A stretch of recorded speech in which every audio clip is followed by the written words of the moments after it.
You think you have time until one day you realize the signs were always there. A quiet withdrawal, a plate left untouched, a phone that never rings back.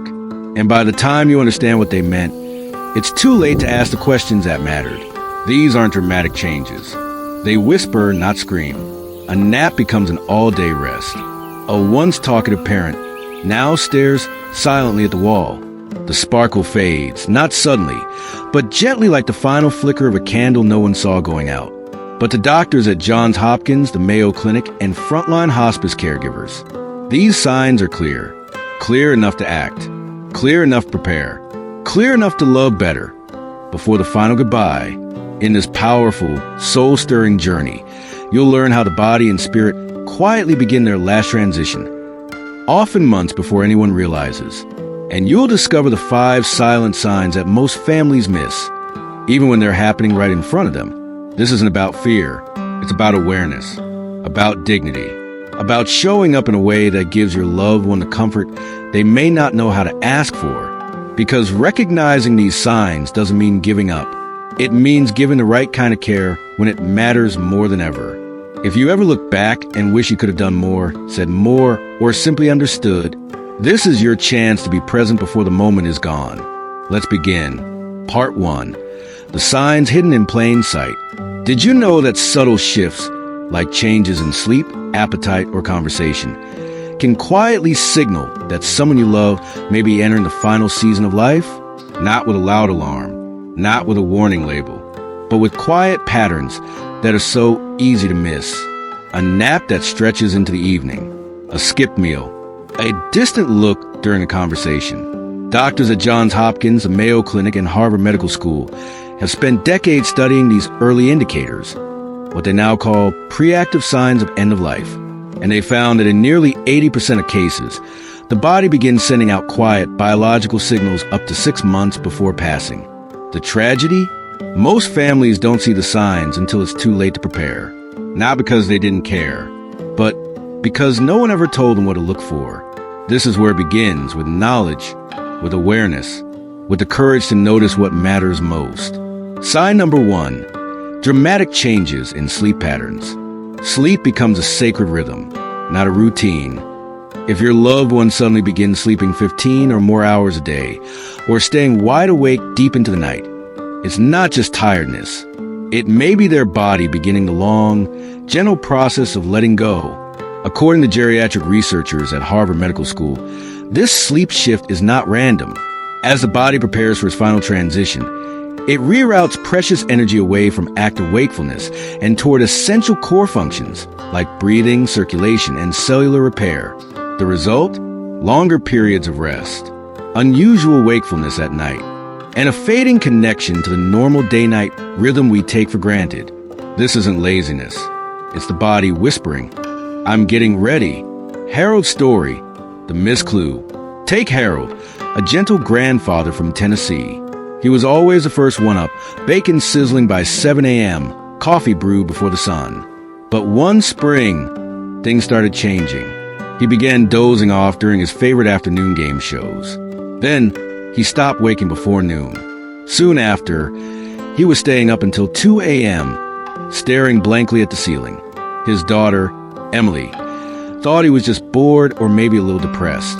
But within weeks, Harold was sleeping nearly 18 hours a day, and doctors quickly recognized what was happening. Harold had entered what specialists call the preactive phase of dying, and his body, without words, was asking for permission to rest. What you can do, medical professionals emphasize, track these changes. Don't dismiss them. Memos start a simple sleep log. How many hours during the day? How long at night? Are they restless? Awake at odd hours? Do they sleep through meals or miss usual wake-up times? Mobile phone, you can use a notebook or a basic phone app. But don't just observe. Share this with their doctor immediately. And most importantly, don't try to force a routine they can no longer follow. Sleep is no longer a schedule. It's a sacred process, a sign of the body turning inward. Comfort, not correction, should now be your guiding principle. When you understand this change, you shift from frustration to tenderness, from trying to fix things to quietly walking beside them, offering peace. Sleep is no longer about recharging. It's about surrendering. And honoring that with compassion might be one of the greatest gifts you can give in their final months. Sign number 2, loss of appetite and significant weight loss. When a once hungry loved one begins pushing away meals, especially long-loved favorites, it could mean something deeper. Appetite fades not because of mood, but because the body no longer prioritizes digestion. The metabolic slowdown reflects a biological shift toward conserving energy for essential functions. Dr. Jennifer Rodriguez at Mayo Clinic explains that even small, consistent changes, like no longer finishing dessert or declining favorite snacks, deserve attention. Consider Ethel from Michigan. For over 60 years, she looked forward to Sunday dinners and her famous homemade pie. Then suddenly, she took only a few bites and stopped asking for dessert altogether. 2 months later, she had lost over 15 pounds. Doctors confirmed her body was transitioning into end-stage processes. Families must understand this isn't stubbornness. It's not depression. It's a natural part of dying. Instead of fighting to restore appetite, provide soft, comforting portions. Focus on favorite flavors and shared memories. And most importantly, let go of the pressure to get them to eat. Their body already knows what it needs. Certainly, Shoaib. Here's the emotionally deep, expanded, and cinematically engaging part 2 of your script, in the same style as part 1. Part 2, when food loses its meaning. You thought they were just being picky, but their body had already made a quiet decision. For decades, your loved one lit up when their favorite meal was served. The warm smell of cinnamon rolls. That second helping of biryani. The Sunday roast that brought the whole family together. But now, they stare at the plate, push aside, say, "I'm not hungry," and retreat into silence. It doesn't feel like a crisis. There's no dramatic pain, no fever, no headline diagnosis, just quiet, persistent disinterest in food. But to doctors at the Mayo Clinic and National Institute on Aging, this shift is one of the clearest early signs of end-of-life transition. Not because your loved one won't eat, but because their body has begun to no longer need to. The biology behind the silence. When the body begins slowing down toward the end of life, so does its need for energy. Digestion becomes less of a priority. Metabolic rate drops. The muscles of the stomach and intestines begin to move more slowly, sometimes stopping altogether. Dr. Jennifer Rodriguez, an end-of-life specialist at the Mayo Clinic, explains it this way. It's not about depression. It's not about being stubborn. It's the body saying, I'm conserving everything for what matters most now. Breathing, comfort, and awareness. Ethel's story, the empty plate. In Michigan, Ethel was known for one thing, her apple pie. Every Sunday for 60 years, she made it from scratch. Her family knew her dinner table was sacred. But one November, she stopped baking. Then, she stopped eating altogether. The woman who once fed generations now barely touched a few spoonfuls of soup. At first, her family panicked. They made smoothies, begged her to eat, even tried liquid diets. But Ethel just smiled softly and whispered, I'm full. Within 2 months, her doctor confirmed. Ethel was in her final season, and forcing food would have only caused pain, not help. What you can do. Families often mistake this shift for giving up, but it's not about surrender. It's about a natural transition. Fork and knife with plate. Here's what doctors recommend. Stop pushing food. Focus instead on comfort. Offer tiny portions of foods they love. Soft, warm, gentle. Let taste become the gift, not the calories. Keep a simple food diary. Know what they enjoy, what they avoid, how much they eat. Weigh them weekly. Share this with your doctor, not to stop the process, but to ensure they're comfortable. Honey pot, try things like a spoonful of warm honey tea, mashed fruit, a soft cookie soaked in milk, a favorite flavor that brings back a memory. Because at this stage, food is no longer fuel. It's a comfort, a connection, a way to say, I see you, I'm here. This is a time to sit close. Don't panic. Don't bargain. Don't guilt them into one more bite. Just sit, talk, laugh softly. Let meals become moments, not measurements. Because in these quiet dinners, these half-finished plates, there's a goodbye happening gently.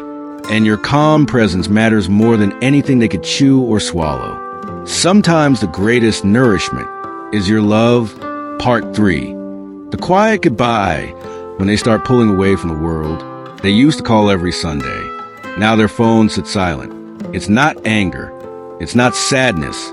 It's something deeper. You notice it gradually at first. They don't return calls. They skip family dinners. The person who once greeted the world with open arms slowly begins to close the door. It's easy to misunderstand. You think, are they upset? Depressed? Just tired? But doctors at Johns Hopkins and top hospice centers say this shift in social behavior is not emotional withdrawal. It's existential preparation. The soul is beginning its farewell. The psychology of disengagement. Dr. Michael Chun, a palliative care expert at Johns Hopkins, explains it like this. At the end of life, people often turn inward. Their energy, their awareness, both begin to focus on something we can't quite see. It's not detachment. It's deep reflection. This withdrawal isn't rejection. It's a spiritual and emotional softening, helping the person prepare for release without overwhelming emotion. It's nature's gentle way of making the next step feel a little less painful. Franklin's story, the folding chair. Franklin was the life of the party in his Ohio neighborhood. Every Friday, poker night. Every Sunday, at his grandson's baseball game. He'd never miss a moment. But one spring, things changed. He skipped poker once, then twice. He missed a birthday, then a graduation. His folding chair stayed folded in the corner. His family tried to cheer him up. They brought balloons, made plans. But Franklin just smiled softly and said, "I'm just watching now. It feels right." 6 months later, hospice confirmed what his spirit already knew. He was in his final season, and his quiet goodbyes had already begun. What this really means.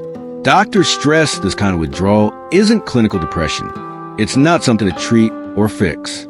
It's something to recognize and respect. Dove, here's how to support them. Lower the volume of expectations. Don't pressure them to come out or cheer up. Offer quiet companionship instead of events or outings. Invite them gently. I'd love to sit with you for a while. No pressure to talk. Keep visits short, soft, and intentional. If they prefer solitude, allow it. But let them know your presence is constant, even in the quiet. This is a sacred space. When someone pulls away, it's not because they've stopped loving you. It's because they're crossing into a place where words matter less and presence matters more. They are beginning to whisper goodbye, not with grief, but with grace. Don't fight the silence. Sit in it. Hold their hand. Let your presence say what words cannot. Because in the stillness, love becomes louder than anything you could say.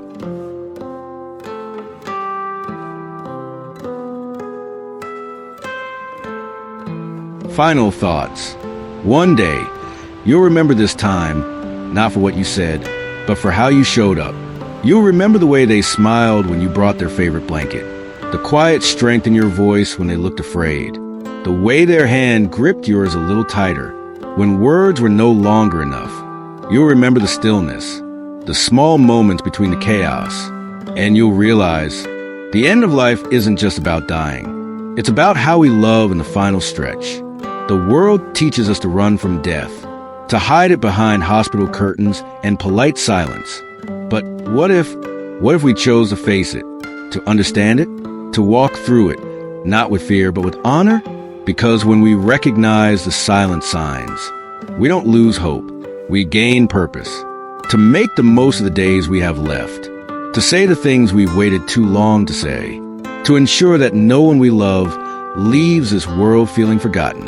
So, if you're watching this with worry in your heart, if someone you love is changing in quiet, unfamiliar ways, don't wait. Pull up a chair. Ask the gentle questions. Hold the hand that once held yours. Because love